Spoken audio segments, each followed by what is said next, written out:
নমস্কার। নির্ভীক সংবাদ চ্যানেলে আপনাদের স্বাগত জানাই। বাংলাদেশের হিন্দুদের নিরাপত্তা সুনিশ্চিত করতে বার্তা দিলেন ভারতের প্রধানমন্ত্রী নরেন্দ্র মোদী। বাংলাদেশ উপদেষ্টা পরিষদের 16 জন সদস্যের সঙ্গে সেদেশের অন্তর্বর্তী সরকারের প্রধান উপদেষ্টা হিসেবে শপথ নিয়েছেন মোহাম্মদ ইউনূস। সেদেশের রাষ্ট্রপতি মোহাম্মদ শাহাবুদ্দিন তাকে শপথ বাক্য পাঠ করান। উপদেষ্টা পরিষদে রয়েছেন সুশীল সমাজের প্রতিনিধি, ছাত্র, অধ্যাপক ও অভিজ্ঞ প্রশাসক ও সেনা কর্তারা। তারাই বিভিন্ন দপ্তর পরিচালনা করবেন।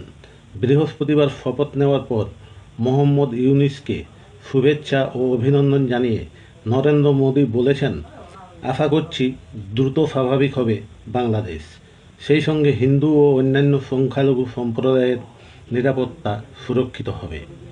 মোদী বলেন, দুদেশের মানুষের নিরাপত্তা, শান্তি ও প্রত্যাশা পূরণে আমরা অঙ্গীকারবদ্ধ। বাংলাদেশ পরিস্থিতি নিয়ে এদিন প্রথম মুখ খোলেন এদেশের প্রধানমন্ত্রী।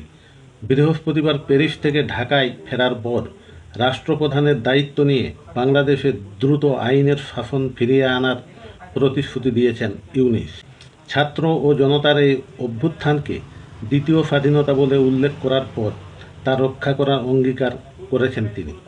হাসিনা সরকারের পতনের পর বাংলাদেশ জুড়ে যে হিংসা ও অরাজকতা চলছে, অবিলম্বে তা বন্ধ করার আহ্বান জানিয়েছেন মোহাম্মদ ইউনূস। তিনি বলেন, আমার উপর ভরসা ও বিশ্বাস রাখলে দেশের কোথাও কারো উপর কোনো হামলা হবে না। এক্ষেত্রে আমার কথা না শুনলে আমাকে আপনাদের কোনো প্রয়োজন নেই বলে মনে করি। আপনারা হিংসা ও অরাজকতা থেকে দেশকে রক্ষা করতে সাহায্য করুন। দেশটা আমাদের সকলের, তাই সকলের নিরাপত্তা সুনিশ্চিত করতে হবে। আন্দোলনকারী শিক্ষার্থীদের কৃতজ্ঞতা জানিয়ে ইউনূস বলেন, বাংলাদেশকে দ্রুত এগিয়ে নিয়ে যাওয়াই হবে আমাদের লক্ষ্য। নমস্কার।